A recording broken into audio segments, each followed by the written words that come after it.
Back. Manoj जिस प्यार की तलाश में अल्मोड़ा गया था वह प्यार उसे नहीं मिला, लेकिन प्यार की जगह उसे श्रद्धा का भरोसा मिल गया था। श्रद्धा के संदेश को मन में बसाए वह वापस ग्वालियर आ गया। दूसरे अटेम्प्ट की सिविल सर्विस की प्रारंभिक परीक्षा में अब केवल 3 महीने बचे थे। मनोज ने डायरी में लिखा, मैं तुम्हारी उम्मीद को टूटने नहीं दूंगा। तुमने मुझे सही राह दिखाई है। यदि मैं अल्मोड़ा नहीं जाता तो शायद मुझे ये रास्ता भी दिखाई नहीं देता। अब मेहनत के दिन आ गए। अब मुझे लगातार मेहनत करना चाहिए। दिन के 11 बज चुके थे। मनोज और पांडे ने तय किया कि वे आज 7-8 घंटे लगातार पढ़ेंगे। साथ के कमरे में अविनाश, नवल और गुप्ता भी पढ़ रहे थे। तभी पीली कोठी के नीचे एसटीडी पर योगिता का फोन आ गया। योगिता ने कहा, वह मिलने आ रही है। पांडे का दिन भर पढ़ने का विचार पीछे छूट गया। देखने के लिए अब सामने इतिहास की किताब खुली थी, लेकिन पांडे उस किताब में कुछ पढ़ नहीं रहा था।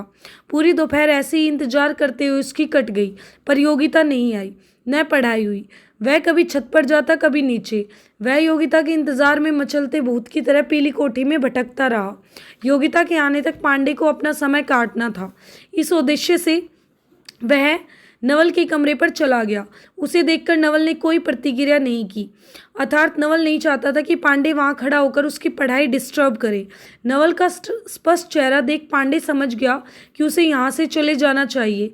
वह अपने मन में नवल को गालियां देता हुआ उसके कमरे से बाहर चला गया। 5 बजे योगिता के आने के बाद प्रेमी पांडे ने राहत की सांस ली। योगिता ने बड़ी सी आंखें नचाते हुए कहा, आई एम सॉरी, मैं लेट हो गई। 20 तारीख को मेरी दीदी की शादी है, आप लोग ज़रूर आइए। इतना कहकर योगिता ने शादी का एक कार्ड निकालकर पांडे के सामने टेबल पर रख दिया।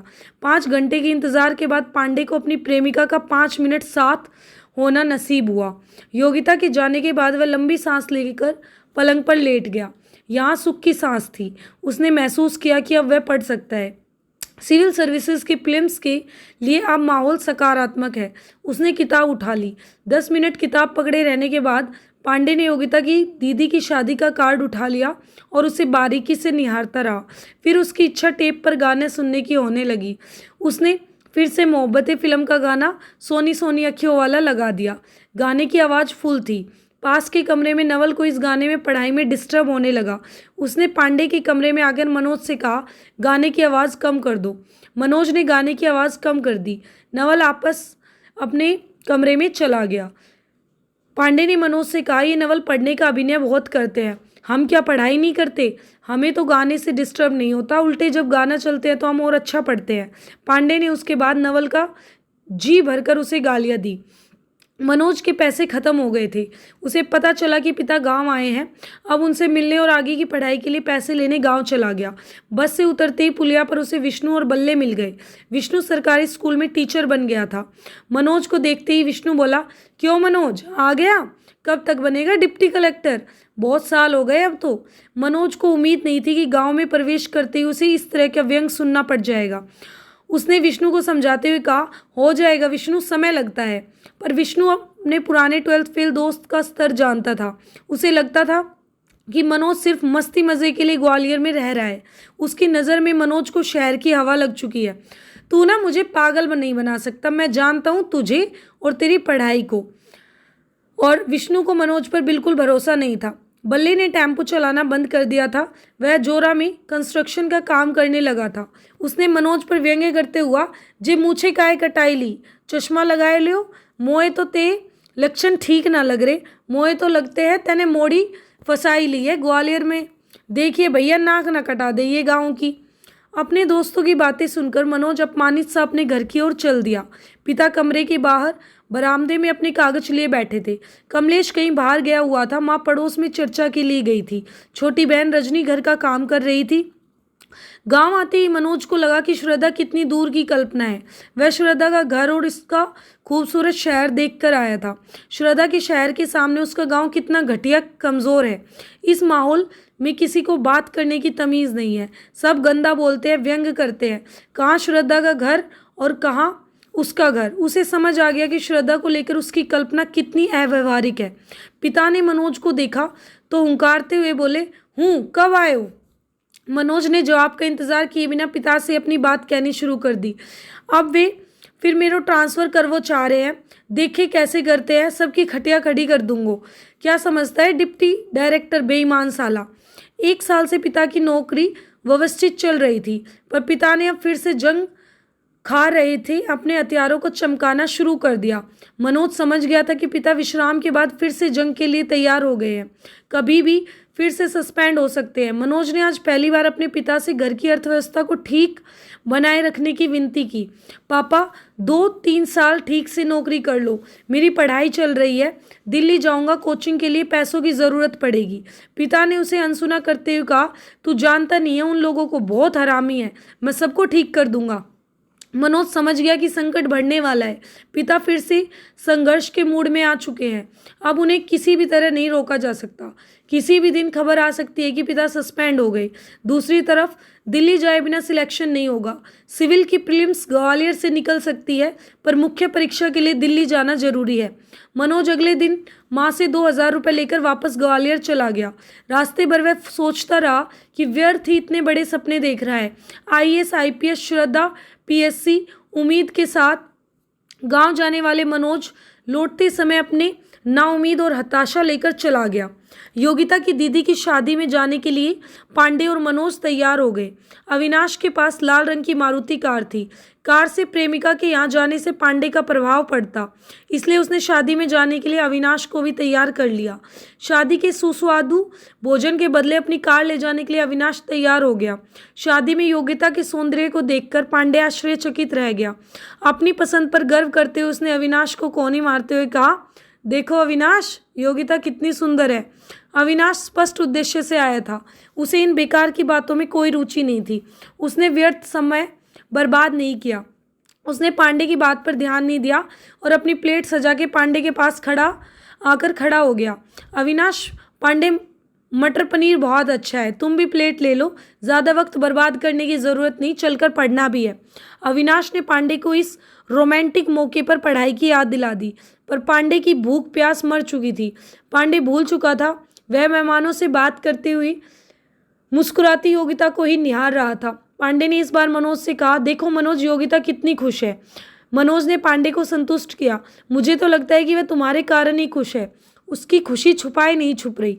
अविनाश ने बहुत दिनों से दही बड़ा नहीं खाया था। उसने दही बड़ा खाते हुए कहा, पांडे, दही बड़ा बहुत अच्छा बना है, खाओगे? योगिता के सौंदर्य में डूबे पांडे को अविनाश का व्यवधान पसंद नहीं आया। उसने घूरते हुए अविनाश से कहा, तुम ठूस लो पहले। मनोज को उत्सव के इस माहौल में श्रद्धा की याद सताने लगी। एक प्रेमी अपनी दूरस्थ प्रेमिका को याद कर रहा था। दूसरा प्रेमी अपनी निकटस्थ प्रेमिका को निहार रहा था। तुम सही कह रहे हो योगिता, मेरे आने के कारण ही बेहद खुश दिखाई दे रही है। संतुष्टि की गहरी सांस लेते हुए पांडे ने मनोज से कहा, अविनाश पांडे की बात पर हंसना चाहता था, पर इस डर से चुप रहा कि हंसने से उसके मुंह में भरे कड़ी चावल गिर न जाए। फिर भी मुंह में कड़ी चावल भरे हुए उसने अपने मन की बात कह दी। पांडे, तुम्हारी आंखें फूट गई हैं क्या?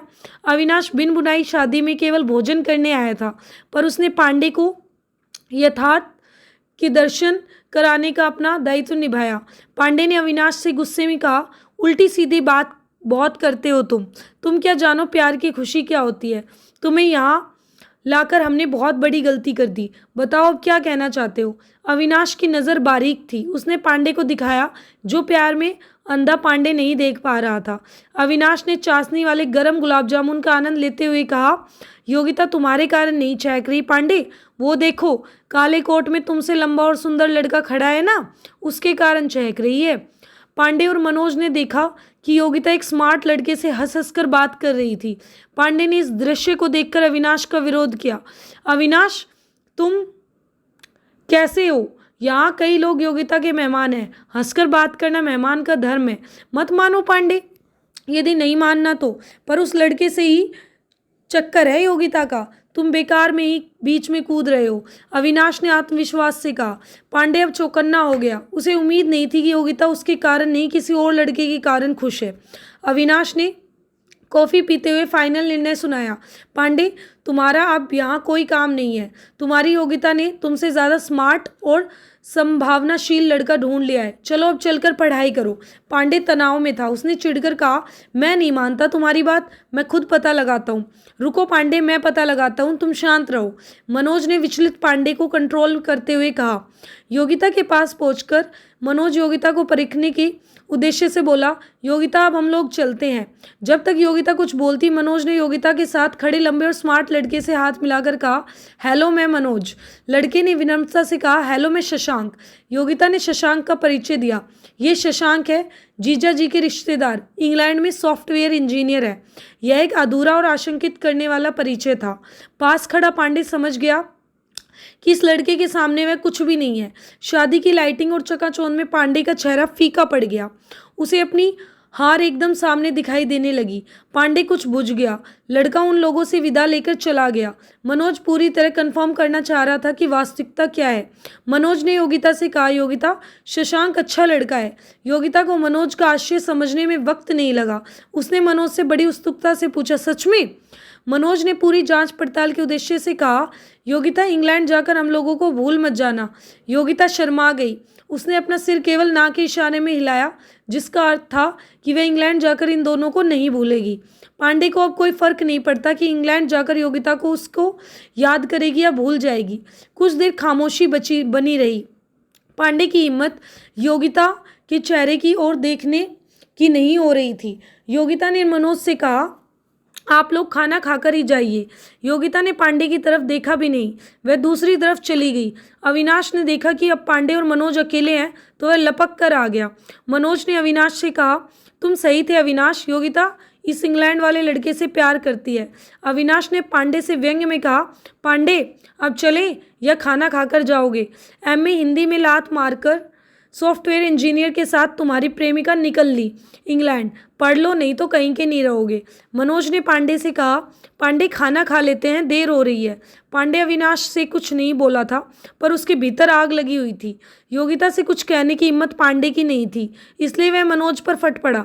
जिस दिन श्रद्धा तुम्हें छोड़कर जाएगी उस दिन खा लेना तुम खाना। तुम्हें क्या करना मुझसे? तुम्हें श्रद्धा की याद आ रही होगी, जाओ तुम श्रद्धा को फ़ोन कराओ। मेरी चिंता करने की तुम्हें ज़रूरत नहीं है।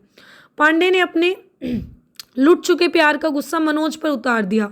मनोज समझ गया कि इस समय पांडे से कुछ भी कहना खतरे से खाली नहीं है। अविनाश पांडे को दूर खींच ले गया। मनोज वहीं खड़ा रहा।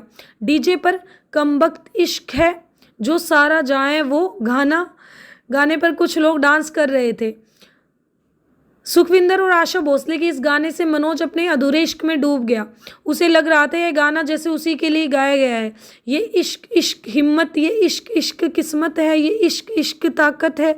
श्रद्धा के इश्क में डूबे मनोज के सामने इस समय श्रद्धा के अलावा कोई नहीं था। गाना खत्म होने के बाद यह भरा प्रेमी लुटे प्रेमी के पास आ गया। पांडे कंफ्यूजन में था कि खाना खाए या नहीं खाए। उसके दिल और पेट में जद्दोजहद चल रही थी। उसे पता था कि आज पीली कोठी में भी उसे खाना नहीं मिलेगा, इसलिए उसने भूख से समझौता नहीं किया। भरपेट खाने के बाद तीनों कार में वापस चल दिए। पेट में भोजन जाने के बाद पांडे में फिर से दुखी होने की ताकत आ गई। वह दुखी मन से सड़क पर देखने लगा।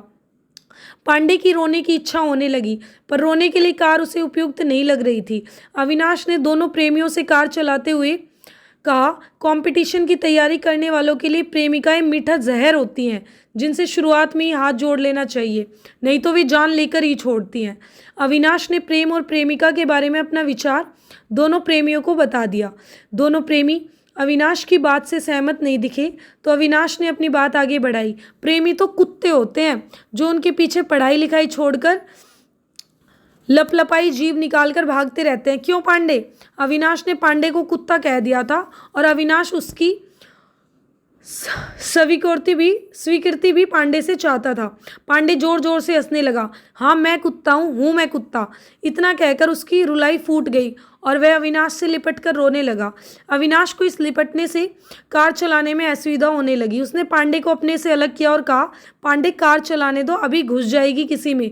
प्रेमिका से हाथ धोया है, अब जान से भी हाथ धोना पड़ेगा, हटो अलग। मनोज अभी भी उसी गाने के सुरूर में था। अविनाश ने मनोज से पूछा, मनोज जी बताइए क्या मैं गलत कह रहा हूँ? मनोज ने पूरे गले से पूरी आवाज़ में उसी गाने की लाइनें शुरू कर दी। ये इश्क इश्क हिम्मत है, ये इश्क इश्क किस्मत है, ये इश्क इश्क ताकत है, ये इश्क दिल की दौलत है। गाना इतना तेज और बेसुरा था कि कार के बाहर सड़क पर चलने वाले कुछ लोग भी मनोज को देखने लगे। तीनों पीली कोठी पहुंच गए। इस अव्यवस्थित रात में पढ़ाई नहीं होनी थी। पांडे कमरे में पड़ा पड़ा अपनी छूट चुकी प्रेमिका के लिए दुखी होता रहा। सोनी सोनी अखियों वाला गाना आज उसने नहीं चलाया। उसने लगान फिल्म का भजन, ओ पालनहारे निर्गुण और न्यारे, तुम बिन हमरा कोनो नाही, हमरी उलझन सुलझाओ भगवन। तो तुम बिन हमरा कोनू नाही उसने टेप पर लगा दिया और पलंग पर लेटकर रोता रहा। दोनों प्रेमी फिर से भूल गए कि उनका प्रीलिम्स सामने है। सिविल की प्रीलिम्स परीक्षा हो गई। मनोज और पांडे की यह प्रीलिम्स क्लियर नहीं हुई। मनोज का यह दूसरा और पांडे का पहला अटेम्प्ट था। सांप सीढ़ी के खेल की तरह मनोज फिर से जीरो पर आ गया। अविनाश और नवल ने धमाका कर दिया। दोनों की प्रीलिम्स क्लियर हो गई।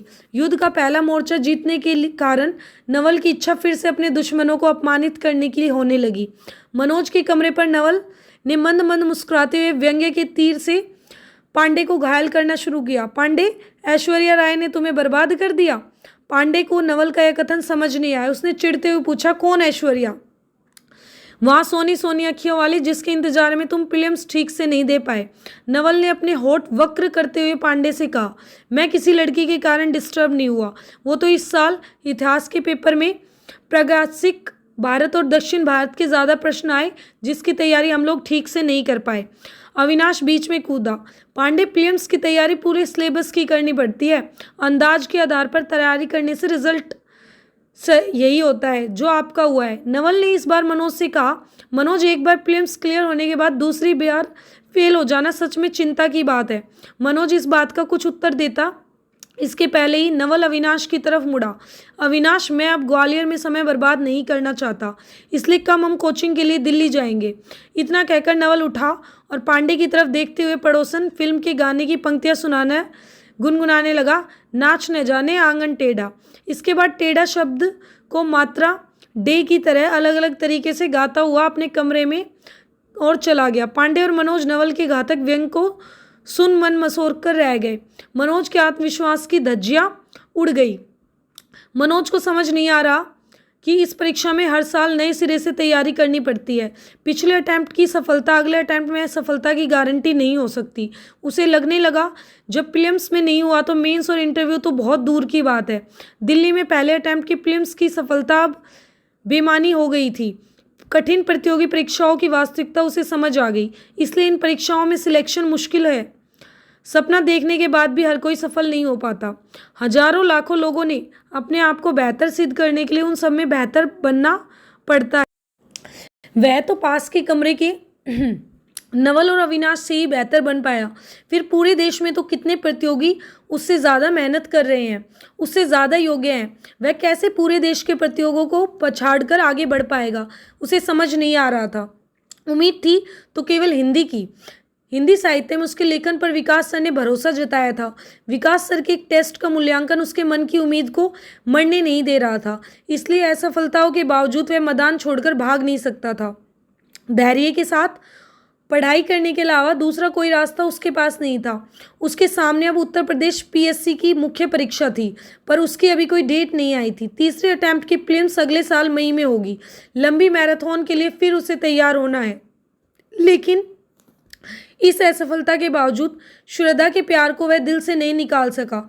2 महीने तक उसने अपने आप को दृढ़ करके बिना विचलन की अच्छी पढ़ाई की, पर प्यार की तड़प आसान नहीं होती। कुछ दिनों तक शांत रही यह भावना फिर से हिलोरे मारने लगी। श्रद्धा की याद फिर सताने लगी। दिलो दिमाग पर श्रद्धा का चेहरा, उसकी बातें, उसकी हंसी, उसकी आवाज़ फिर छाने लगी। प्रातः स्मरण की श्रद्धा फिर उसकी नींदें उड़ाने लगी। सपनों में आकर श्रद्धा फिर उसे जगाने लगी। पढ़ाई और प्रेम के बीच अजीब से द्वंद्व में गिराता मनोज। एक उदास शाम मनोज पीली कोठी की छत पर रेलिंग के पास खड़ा श्रद्धा की याद में दूर डूबते सूरज को निहार रहा था। पांडे की स्थिति मनोज से अलग थी। उसकी प्रेमिका उसे छोड़कर बेहतर प्रेमी के साथ निकल गई।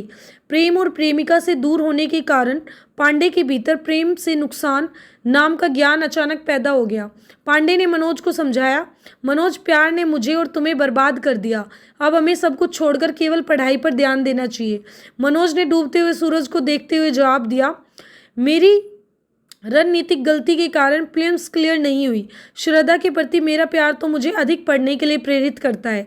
पांडे के विपरीत मनोज अपनी असफलता का कारण अपने प्यार को नहीं मान रहा था, बल्कि अपने प्यार को वह पढ़ाई में सहयोगी ही मान रहा था। उसने अपनी बात आगे बढ़ाते हुए पांडे से कहा, श्रद्धा मेरे लिए क्या है तुम नहीं समझ सकते। मैं अब श्रद्धा मैं हो गया हूँ। रात दिन मुझे श्रद्धा ही दिखती है। तुम इसे प्यार कह सकते हो, मैं इसे भक्ति कहता हूँ। यही भक्ति मुझे शक्ति देती है।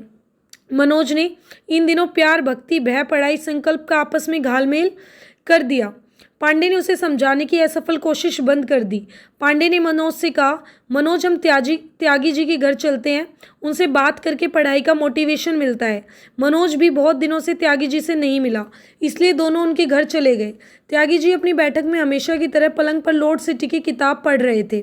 दोनों को देखकर त्यागी जी ने ठहाका मारकर उनका स्वागत किया। कैसी चल रही है पढ़ाई? मनोज अपनी बात कहने के लिए मुंह खोलने ही वाला था कि पांडे बोल पड़ा, पढ़ाई नहीं, अब तो भक्ति चल रही है। किसकी भक्ति चल रही है? त्यागी जी को समझ नहीं आया। श्रद्धा की। बम सा पांडे ने मनोज के सामने फोड़ दिया। वह शायद त्यागी जी के घर कुछ और ही तय करके आया था। मनोज के अपने कानों पर यकीन नहीं हुआ कि वह त्यागी जी जैसे अनुशासन प्रिय स्कूल प्रिंसिपल के सामने ऐसी कोई बात कह सकता है। पर पांडे मनोज के प्यार का राज खोलकर त्यागी जी के रिएक्शन का इंतजार कर रहा था। मनोज का मुंह शर्म से लाल हो गया। वह त्यागी जी के कमरे से भाग जाना चाहता था, पर वहां अपनी जगह से हिल भी नहीं पाया।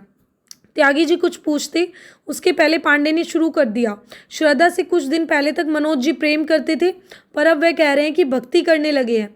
आप तो सुदर्शन हैं। मुझे उम्मीद है कि आपका इतिहास इस क्षेत्र में अवश्य समृद्ध रहा होगा, इसलिए इस मार्मिक विषय पर आपके विचार जानने हम आज यहाँ आए हैं। मनोज की पोल खोलकर पांडे अब त्यागी जी की कोई गोपनीय प्रेम कहानी जानना चाह रहा था। हा, स्मृत तो नहीं था, पर ठीक ठाक था। त्यागी जी ने ठाका मारते हुए पांडे की बात का जवाब दिया। मनोज को त्यागी जी की इस तरह की स्वीकृति की उम्मीद नहीं थी। ठीक ठाक का नाम बताएंगे या रहने दे? पांडे अपने दोनों हाथ मसलते हुए कह रहा, अब उनकी किसी पुरानी प्रेम कहानी की खोज कर रहा था। अब तो बूढ़ा गई होगी। त्यागी जी ने अपने दोनों हाथ को फैलाकर ताली पीटते हुए कहा। मनोज की आंखें फटी जा रही थी। पांडे ने त्यागी जी पर कृपा दी।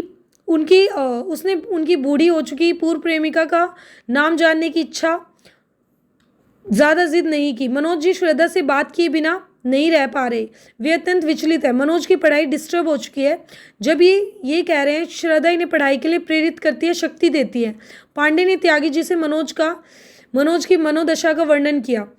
यदि प्रेम है तो विचलन का तो प्रश्न ही नहीं उठता। प्रेम तो स्थिर रहता है, एकता करता है, मन की सारी नकारात्मकताओं को दूर करता है। यदि आप प्रेम में हैं तो आप जो भी कार्य कर रहे हैं वह उत्साह से करेंगे, प्रसन्नता से करेंगे, पवित्रता से करेंगे, एकाग्रता से करेंगे। त्यागी जी ने प्रेम पर अपने विचार व्यक्त किए। प्रेम है तो विचलन का प्रश्न नहीं उठता। प्रेम स्थिर है, मन की सारी नकारात्मकताओं को दूर करता है।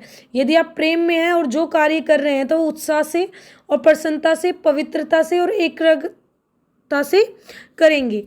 त्यागी जी ने प्रेम पर अपने विचार व्यक्त किए। मनोज की त्यागी जी के विचार उनके मन माफिक लगे, लेकिन पांडे त्यागी जी के विचारों से सहमत नहीं दिख रहा था। समस्या यह है कि श्रद्धा मनोज से प्रेम नहीं करती। पांडे ने त्यागी जी को मसाला प्रदान किया। तो न करे, प्रेम की यही तो खूबसूरती है। यह अकेले भी किया जा सकता है। मनोज श्रद्धा से प्रेम करते हैं, इससे श्रद्धा को क्या? इस प्रेम से स्मृत तो मनोज ही हो रहे हैं ना, पवित्र भी तो मनोज ही हो रहे हैं ना। मुझे जगत जीवन का प्रेमी बना रहा है प्यार। श्रद्धा से प्रेम के कारण ही तो मनोज का हृदय इस चराचर जगत को प्रेम करने के काबिल बना पा रहा है। प्रेम तो हमेशा लाभ का सौदा होता है। त्यागी जी ने मनोज को प्रेम का अलग और नया रूप दिखाया। मनोज ने त्यागी जी से अपने मन की बात कहने की हिम्मत की। आप एकदम सही कह रहे हैं, मैं भी यही मानता हूँ, पर मुझे तनाव क्यों होता है, मैं विचलित क्यों हो जाता हूँ? त्यागी जी ने शांत भाव से मुस्कुराते हुए कहा, उम्मीद नहीं, अपेक्षा नहीं, इच्छाएं नहीं, सिर्फ प्रेम। सिर्फ प्रेम है जो आपके अधिकार में है, शेष सब बेईमानी है। क्योंकि तुम उम्मीद कर रहे हो कि श्रद्धा भी तुमसे प्रेम करे। जैसे ही अपने प्रेम की इच्छाओं की जंजीर पहनाई, वैसे ही प्रेम अदृश्य हो जाता है। केवल आपका मन है, दूसरे का नहीं। आपके अधिकार में केवल आपका मन है, दूसरे किसी का नहीं। मुझे लगता है कि बिना सफलता के प्रेम मिलना असंभव है। पांडे ने अपने दिल का दर्द त्यागी जी को सुनाया। त्यागी जी ने कहा, सफलता असफलता का प्रेम से क्या संबंध है? आप सफल हैं तो प्रेम मिल जाएगा, असफल है तो प्रेम नहीं मिलेगा, ये कौन सा नियम है? और सफलता क्या है? क्या थानेदार तहसीलदार बनना ही सफलता है? जिस तरह से प्रेम को लोग ठीक से नहीं समझते, उसी तरह सफलता को भी लोग ठीक से नहीं समझते। क्या शक्ति, सत्ता, धन, प्रतिष्ठा प्राप्त करना ही सफलता है? मुझे लगता है संतुष्टि और आनंद के साथ देश हित में कोई भी काम आपकी पूरी ईमानदारी से करें तो आप सफल हैं। फिर चाहे आप थानेदार बन जाएं या सुबह सुबह सड़क पर झाड़ू लगाएं। पांडे को उम्मीद थी कि त्यागी जी मनोज को श्रद्धा से प्यार करने से रोकेंगे और पढ़ाई को अधिक गंभीरता से करने की सलाह देंगे, पर त्यागी जी ने तो दूसरा ही राग अलापा, जिसे पांडे ने पसंद नहीं किया। लेकिन मनोज को लग रहा था कि त्यागी जी एकदम सही कह रहे हैं। श्रद्धा ने अपने प्यार के बारे में बात करने का कोई अर्थ नहीं। यदि उसमें ताकत होगी तो श्रद्धा अपने आप उससे प्यार करेगी। मनोज त्यागी जी के घर से संतुष्ट होकर और पांडे असंतुष्ट होकर वापस पीली कोठी चले गए। त्यागी जी ने मनोज को अपने प्यार को अपने मन में ही रखने का सुझाव दिया, अभिव्यक्ति के स्थान पर अनुभूति पर बल दिया। कुछ दिन मनोज ने श्रद्धा का फोन नहीं लगाया, पर कब तक केवल अनुभूति को पालता रहे।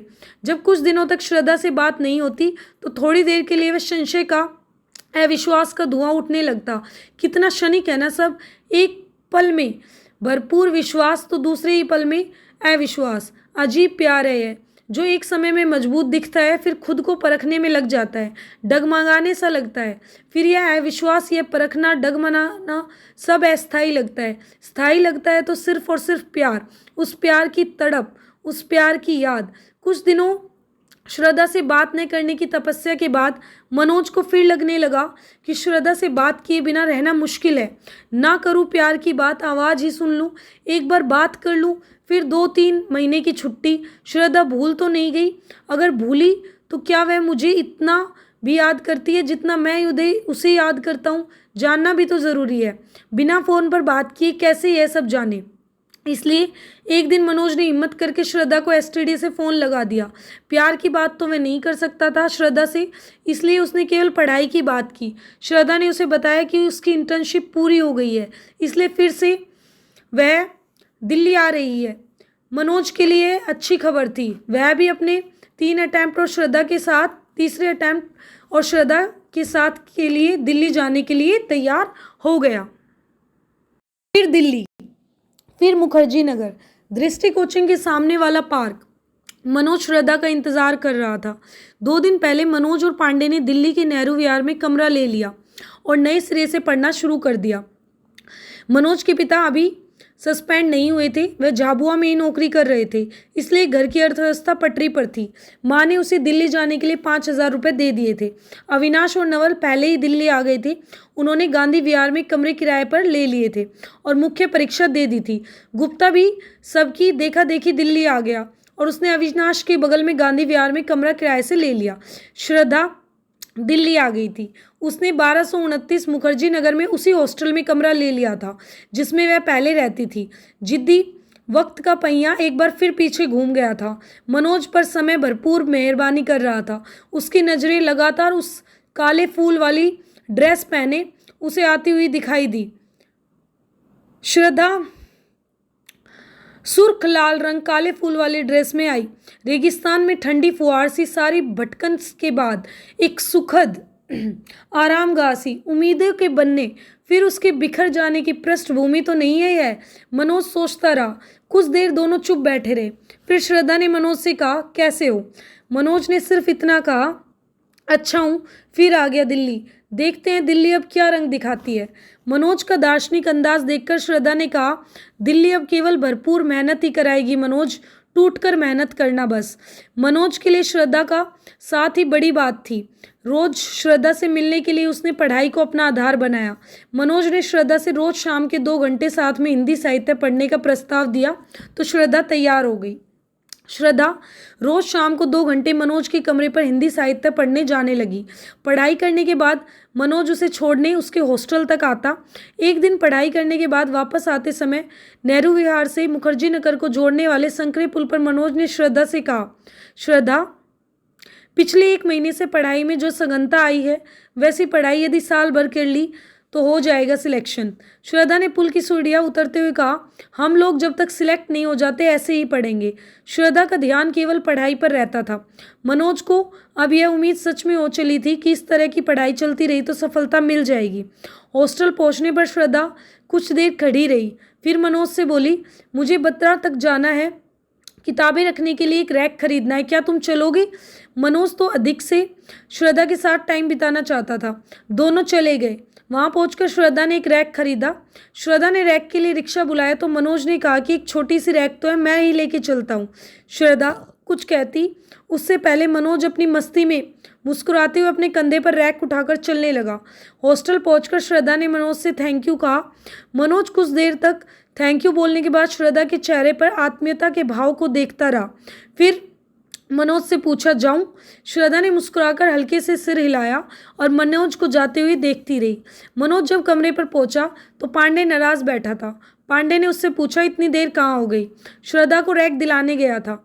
योगिता से जब तक पांडे का प्यार चल रहा था तब तक तो वह मनोज के प्यार का समर्थक था, यहाँ तक कि उसने मनोज को अल्मोड़ा जाने के लिए प्रेरित किया था।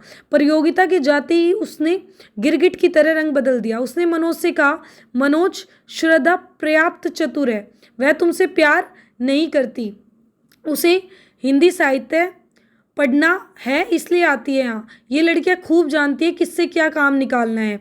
आज उसने तुमसे रैक उठवाई है, कल तुमसे दूसरे काम करवाएगी। मुखर्जी नगर में लड़कियाँ लड़कों से इसलिए दोस्ती करती हैं ताकि उन्हें अच्छा वर्कर मिल जाए। श्रद्धा कोई अलग नहीं है। पांडे की व्याख्या मनोज को पसंद नहीं आई। वह तो आज विदा के समय श्रद्धा के चेहरे के आत्मीय भाव में डूबा रहा। उसने पांडे की बात पर ध्यान नहीं दिया। प्रगति मैदान में पुस्तक मेला लगा हुआ था। श्रद्धा ने मनोज से पुस्तक मेले में चलने के लिए पूछा तो वह तैयार हो गया। श्रद्धा ने मेले में 3-4 किताबें खरीद ली। मनोज एक स्टॉल पर खड़ा हो गया और किताबें उठा उठाकर देखने लगा। विवेकानंद, महात्मा गांधी, भगत सिंह, लिंकन की जीवनियाँ उस स्टॉल पर थी। वह उन किताबों को उठा उठाकर देखता और देखकर वापस रख देता। श्रद्धा ने कहा, मनोज, तुम ये किताबें लेना चाहते हो? महापुरुषों की जीवनियाँ बहुत प्रेरणादायक है। श्रद्धा की बात सुनकर उसने कहा, श्रद्धा, मैंने ये सारी किताबें पढ़ी है। लिंकन की जीवनी तो 3-4 बार पढ़ी है। उसके कथन में गर्व था। उसे श्रद्धा के सामने अपनी तारीफ करने का मौका मिल गया। सरल श्रद्धा ने प्रभावित होकर उससे पूछा, ये तुमने कब पढ़ ली? श्रद्धा के सुखद आश्चर्य से वह प्रसन्न हो गया। उसने अपनी तारीफ की डिग्री बढ़ाने का मौका मिल गया। बीए में ही पढ़ ली थी। क्या तुमने इतना सब पढ़ा है? हाँ श्रद्धा, मैंने ग्वालियर में लाइब्रेरी में नौकरी की थी, वहाँ बहुत सारी किताबें पढ़ी थी। श्रद्धा का प्रसन्नता मिश्रित आश्चर्य देखकर उसने कहा। मनोज के हाथ में एपीजे अब्दुल कलाम की किताब अग्नि की उड़ान थी। किताब की कीमत देखकर उसने वह किताब वापस रख दी। किताबों के स्टॉल से आगे बढ़कर दोनों कॉफ़ी की एक दुकान पर आकर बैठ गए। श्रद्धा ने अपनी किताबें टेबल पर रख दी। 3 घंटे से घूमते घूमते वह थक गई थी। मनोज श्रद्धा के लिए कॉफ़ी लाया और मुस्कुराकर कहा। श्रद्धा ने थैंक यू। मनोज की इच्छा बहुत समय से श्रद्धा से अपने मन की बात कहने की हो रही थी। मेले के खुशनुमा माहौल में उसने हिम्मत की, श्रद्धा, मैं तुमसे कुछ कहना चाहता हूँ। श्रद्धा उसके चेहरे की रंगत देखकर मामला समझ गई। श्रद्धा ने बात बदलते हुए कहा, मनोज, तुम्हें अब इंग्लिश ऐसे और ग्रामर पर भी ध्यान देना चाहिए। रोज 1 घंटा इंग्लिश पढ़ना चाहिए। लेकिन मनोज का मन कहीं और घूम रहा था।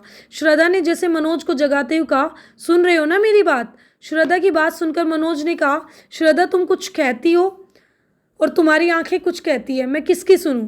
मनोज की बात सुनकर श्रद्धा ने अपनी नजरें कॉफ़ी के कप पर टिकाए। मनोज से कहा, मैं तुम्हें सरल इंग्लिश में ऐसे लिखना सिखाऊंगी। पहले अटेम्प्ट जैसी गलती अब दोबारा नहीं की जा सकती। प्यार की बात मनोज के अरमानों को श्रद्धा ने इंग्लिश की पढ़ाई के नाम पर डंडा ठंडा कर दिया। मनोज फिर से कुछ नए शब्द तलाशने लगा। आज वे श्रद्धा से कुछ कहने की ठान कर आया था, लेकिन कुछ कहने की उसकी उम्मीद हिम्मत श्रद्धा के सामने जवाब दे रही थी। कॉफ़ी पीने के बाद श्रद्धा ने मनोज से कहा, मनोज, मेरी एक किताब स्टॉल पर रह गई, मैं अभी उसे लेकर आती हूँ। 5 मिनट बाद श्रद्धा अपने हाथ में एक किताब लेकर तेज चाल से वापस आई। श्रद्धा ने अपने साथ लाई हुई किताब उसे देते हुए कहा, मनोज यह तुम्हारे लिए। मनोज के हाथ में कुछ देर पहले अधिक कीमत के कारण स्टॉल पर छोड़ी गई किताब अग्नि की उड़ान थी। मनोज ने किताब का पहला पन्ना खोलकर देखा जिस पर लिखा था, मनोज की उड़ान के लिए। श्रद्धा, क्या तुम्हें पता चल गया था कि मेरा मन इस किताब को खरीदने का था? श्रद्धा कुछ नहीं बोली, बस उसने एक भरपूर दृष्टि मनोज के चेहरे पर डाली और टेबल पर रखी अपनी किताबें उठा ली। मनोज ने अग्नि की उड़ान के कवर पेज को देखते हुए श्रद्धा से कहा, श्रद्धा, इस किताब को देखकर मुझे लग रहा है कि तुम सच में पढ़ाई में बहुत तेज हो। क्यों? क्योंकि तुम बहुत अच्छे से मेरा मन पढ़ना जानती हो। मनोज पुरानी लीक ही पकड़े रहा, छूटी हुई हिम्मत बटोरता रहा, पर श्रद्धा भी जिद्दी थी। वह मनोज की बातों की लीक पर चलने को बिल्कुल तैयार नहीं थी। मनोज अब चले, लेट हो रहा है। श्रद्धा ने मनोज की बात का जवाब टाल दिया और दोनों मुखर्जी नगर जाने के लिए बस स्टैंड पर खड़े होकर बस का इंतजार करने लगे। बस में मनोज के पास बैठी श्रद्धा को लग रहा था, क्या किसी को इतना छोटा सा गिफ्ट देने के बाद इतना सुकून मिल सकता है जितना उसे आज मिला है। श्रद्धा बस की खिड़की के बाहर देखती रही। मनोज शाम को कमरे पर पहुंचा तो पांडे बिस्तर पर लेटा हुआ था। मनोज आनंदित था। उसने पांडे को श्रद्धा द्वारा दी हुई किताब दिखाई। मनोज सुख में किसी लड़की के साथ मेले में घूमे और पांडे अकेला कमरे में डला रहे, यह बात पांडे को कष्ट दे रही थी। पांडे ने किताब हाथ में ली, किताब का पहला पेज खोला, उस पर लिखा वाक्य जोर जोर से हंसने लगा, मनोज की उड़ान के लिए। फिर मनोज बोला, ओहो, तो अब आप प्रेमिका की दी हुई इस किताब से मोटिवेट होंगे? आपने अपनी घर की भुखमरी से नहीं, कोर्स की किताब पढ़ने से सिलेक्शन होगा मनोज जी। प्रेमिका द्वारा दी गई इस किताब को पढ़ने से कुछ नहीं होने वाला। इतना कहकर पांडे ने किताब को दूर पलंग पर फेंक दिया। पांडे के इस व्यवहार पर मनोज को गुस्सा आने लगा। उसने अपने गुस्से को दबाते हुए कहा, पांडे, हमें इस तरह की मोटिवेशनल किताबें पढ़ना चाहिए। पता नहीं इस किताब की कौन सी बात हमारे काम आ जाए। प्रेम कर रहे मनोज से पांडे चिढ़ रहा था। उसने चिढ़ते हुए कहा, प्यार में डूबे लोगों को प्रेमिका की हर बात मोटिवेशन लगती है। मनोज, तुमसे मुझे यह बहुत उम्मीदें थी। तुम्हारा संघर्ष और लक्ष्य के प्रति गंभीरता देखकर मुझे लगता था तुम सफल जरूर हो जाओगे, पर अब प्यार के जंजाल में फंसकर तुम अपने पतन की ओर बढ़ रहे हो। मैं स्पष्ट कह रहा हूँ कि श्रद्धा से दूर रहने में ही तुम्हारा भला है। एक तरफा प्यार के चक्कर में तुम अपने आप को बर्बाद कर लोगे। श्रद्धा मेरे लिए क्या है तुम अच्छे से जानते हो। तुमसे कुछ भी नहीं छुपा। श्रद्धा के कारण मैं अधिक गंभीरता से पढ़ पा रहा हूँ। श्रद्धा मेरी पढ़ाई में लाभ पहुँचाती रही है। मनोज ने श्रद्धा से अपने प्यार की पुरानी विचारधारा पांडे को फिर से समझाने की कोशिश की। ये सब बेकार की बातें हैं। अपने आप पर नियंत्रण बेहद जरूर है मनोज। पांडे ने मनोज से नाराज होते हुए कहा, जब तक योगिता से तुम्हारा प्यार चल रहा था तब तक तुम्हें श्रद्धा में कोई समस्या नहीं थी। अब तुम्हें फिर से कष्ट होने लगा। मनोज ने पांडे की उसकी असलियत बता दी। मनोज की सच्चाई से पांडे तमतमा गया। वह अपने पलंग से खड़ा हुआ। उसने खड़े खड़े मनोज से कहना शुरू किया, मनोज, अब तुम्हें तय करना होगा कि तुम मेरे साथ रहना चाहते हो या श्रद्धा के साथ। यदि श्रद्धा इस कमरे में आई तो मैं तुम्हारा रूम पार्टनर नहीं रह सकता। अपना निर्णय बताओ, मैं या श्रद्धा। मनोज को पांडे से इस तरह की जिद की उम्मीद नहीं थी। उसने उदास होकर पांडे से कहा, मैं श्रद्धा के बिना नहीं रह पाऊंगा। मुझे तुझसे यही उम्मीद थी। इतना कहकर पांडे ने तुरंत अपना सूटकेस उठाया, उसमें अपनी किताबें और कपड़े भरे, दीवार पर चिपका संविधान के मौलिक अधिकारों का पेज उखाड़ा और मनोज से फिर कहा, यहाँ अपनी प्रेमिका का फोटो चिपका लेना मनोज। मौलिक अधिकार पढ़ने की ज़रूरत तो तुम्हें नहीं रही। श्रद्धा का फोटो देखकर ही पास हो जाओगे। मनोज कुछ कहता, इसके पहले पांडे कमरे से बाहर निकल गया। तो यहाँ था कि पांडे का ब्रेकअप हो चुका था। ब्रेकअप नहीं, बट हाँ, योगिता को वो पसंद करता था और योगिता किसी और को पसंद करने लगी थी। और जब हम किसी सेम सिचुएशन में होते हैं तो दूसरे की समझ पाते हैं, बट अगर हम नहीं हैं तो हम दूसरे की सिचुएशन को भी नहीं समझ पाते। अब श्रद्धा वापस आ गई तो मनोज और ज़्यादा अच्छे से पढ़ाई कर पा रहे थे। आगे देखते हैं कि मनोज और श्रद्धा का अटेम्प्ट क्लियर होता है या नहीं।